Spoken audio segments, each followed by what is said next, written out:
Hi everyone, this is Sinju. இப்போ பார்க்க போற sum 3 example 4.12. இது வரைக்கும் என் சேனலை சப்ஸ்கிரைப் பண்ணாதவங்க இப்போ பண்ணிடுங்க. இல்ல ஃபர்ஸ்ட் பார்ட் என்ன கொடுத்திருக்கான்?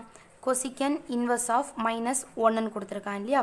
சோ எப்ப எடுக்கிற மாதிரி தான் let y equal to அப்படினு சொல்லிட்டு cosecant inverse of -1 ன்னு எடுத்துப்போம்.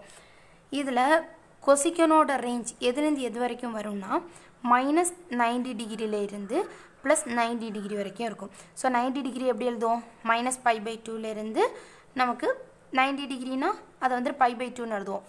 வேற ஒண்ணும் இல்ல, பையோட வேல்யூ 180. சோ 180 divided by 2 போடும்போது நமக்கு 90 வரும் இல்லையா? 90 டிகிரியை ரேடியன்ல எழுதும்போது தான் இந்த மாதிரி π/2 ன்னு எழுதுவோம். சோ -π/2 ல இருந்து +π/2 வரைக்கும் இருக்கும். சோ இதுல எழுதிக்கலாம் எப்படின்னா the range of y equal to cosecant inverse of -1 is அப்படினு சொல்லி போட்டுட்டு -π/2 ல இருந்து π/2 வரைக்கும் அப்படினு எழுதிக்கோங்க. அடுத்து இனி என்ன செக் பண்ணனும்னா இந்த cosecant inverse நான் இந்த பக்கம் எடுத்துட்டு வரேன். So cosecant inverse equal to இந்த பக்கம் வரும்போது cosecant ஆயிரும். cosecant y equal to -1 அப்படினு. cosecant ஓட டேபிள்ல எப்ப -1 வரும் அப்படின்றதை செக் பண்ணனும். அதாவது இதுல வந்துட்டு -90 டிகிரில இருந்து +90 டிகிரி வரைக்கும்னா கெஸ் பண்றது ஈஸி. முத வந்துட்டு cosecantல 1 எப்போ வரும்னு பார்க்கணும். பாருங்க cosecant டேபிள்ல 1 எப்போ வருது? நமக்கு 90 டிகிரில வருது இல்லையா? சோ 90 டிகிரில வருது. அப்போ cosecant of -1 எப்போ வரும்னா -90 டிகிரில வரும். இது ஜஸ்ட் இந்த -90 டிகிரில இருந்து +90 டிகிரி வரைக்கும் இருக்கும்போது நம்ம ப்ளஸ் வேல்யூல பார்த்துட்டு மைனஸ்ல வேணுமா இங்க இருக்க டிகிரில அப்படியே மைனஸ் போட்டா போதும். இந்த 90 ல இருந்து 90 இருக்கும்போது மட்டும் இந்த மாதிரி எடுத்துக்கலாம். சோ அப்ப என்ன y ஓட வேல்யூ என்னதான் வருது? நமக்கு -90 டிகிரி இல்லையா? அதான் இந்த y க்கு பதிலா நம்ம -90 டிகிரி போட்டாதான் -1 வரும். சோ y ஓட வேல்யூ -90 டிகிரின்றத -90 டிகிரி எப்படி எழுதணும்? π/2 ன்னு எழுதணும். அவ்வளவுதான். சோ எழுதிக்கோங்க. therefore the principal value of question எழுதிக்கோங்க. cosecant inverse of -1 is அப்படினு போட்டு -π/2 ன்னு எழுதிக்கோங்க. அவ்வளவுதான் ஃபர்ஸ்ட் பார்ட். இதே மாதிரி இப்ப செகண்ட் பார்ட் பார்க்கலாம். என்ன கொடுத்திருக்காங்க? secant inverse of -2 அப்படினு கொடுத்திருக்காங்க இல்லையா? இதல நான் உங்களுக்கு ஃபர்ஸ்ட்லயே ஆன்சர் காமிச்சிடுறேன். இல்ல பாருங்க. secant ஓட டேபிள் இது இருக்கு and -2ன்றது இங்க தான இருக்கு. secant ஓட வேல்யூஸ் இது. இதுல -2ன்றது இங்க இருக்கு. எந்த டிகிரில வருதுன்னு பார்த்தா 120 டிகிரில வருது. சோ 120 டிகிரின்றதை நம்ம எப்படி எழுதுவோம்னா 2π divided by 3 ன்னு போடுவோம். ஏன்னா 2 into π ஓட வேல்யூ 180 divided by 3 போடும்போது 1 3 is 3 60 into 3 நமக்கு 180 வரும். சோ 60 into 2 பாக்கும்போது 120 டிகிரி அழகா வந்துரும். சோ secant 120 டிகிரியா இருக்கும்போது தான் -2 வரும். ஆனா வந்துட்டு இத டைரக்ட்டா போடாம கொஞ்சம் சுத்தி வளைச்சு போட்டுருப்பாங்க. உங்களுக்கு இப்படியே எடுத்துக்கலாம். பட் புக்ல கொடுத்திருக்க மாதிரி நான் எடுக்கிறேன். அது கொஞ்சம் லென்த்தி process. எப்படின்னா ஃபர்ஸ்ட் எப்பவும் போல தான் let y equal to secant inverse of -2 ன்னு எடுப்போம். இப்போ இந்த secant ஓட ரேஞ்ச் எவ்வளவுன்னு பார்க்கணும் இல்லையா? நான் 120 அதாவது இதோட வேல்யூ 120 டிகிரின்னு சொல்லும்போது கெஸ் பண்ணிருக்கலாம். எப்படின்னா இதோட ரேஞ்ச் 0 ல இருந்து 180 டிகிரி வரைக்கும் வரும். ஓகே, இப்போ இதுல எழுதிக்கோங்க. range of secant inverse of -2 is எதுல இருந்து 0, 180ன்றதை நம்ம பைன்னு போடுவோம் இல்லையா? சோ இதோட ரேஞ்ச் இதுதான். இப்போ இதை எப்படி எடுக்கிறதுனா y equal to secant inverse எடுத்துருக்கேன்ல, அந்த secant inverse இந்த பக்கம் எடுக்கிறேன்.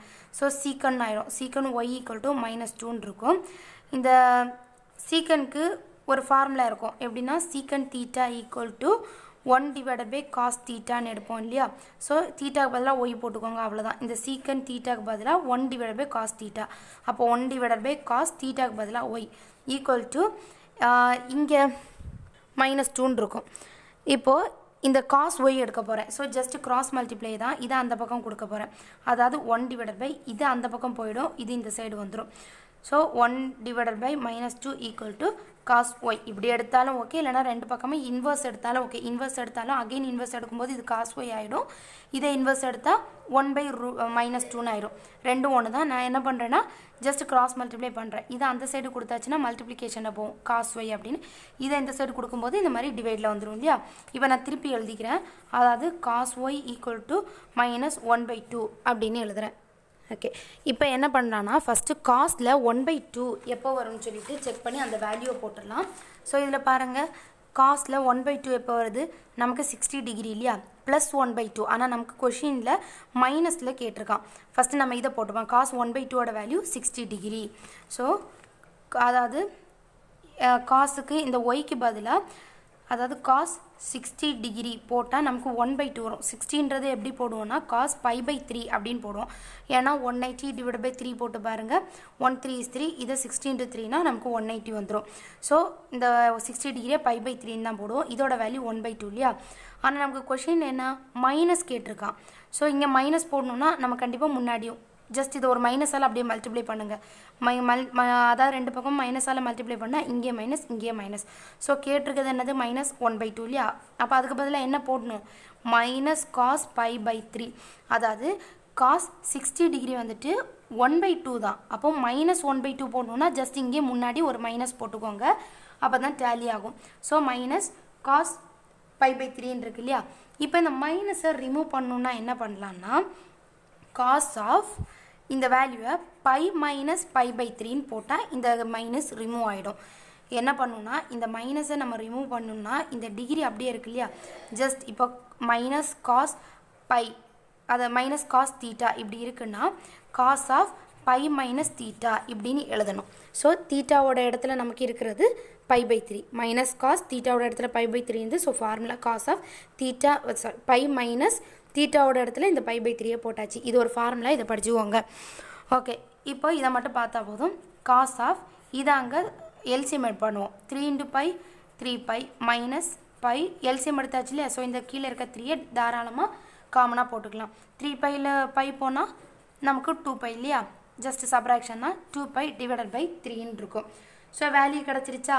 அப்போது தேர்ஃபோர் த வேல்யூ ஆஃப் என்னன்னா நமக்கு ஒய்யோட வேல்யூ இப்போ என்ன தான் வந்திருக்கு 2π/3ன்னு வந்திருக்கு. இதை தான் நான் ஸ்டார்டிங்லேயே அந்த டேபிள்லே காமிச்சிட்டேன். இதோட வேல்யூ வந்துட்டு அதாவது 120 டிகிரியில் தான் வரும். அதை வந்துட்டு 2π/3ன்னு தான் எடுப்போம்.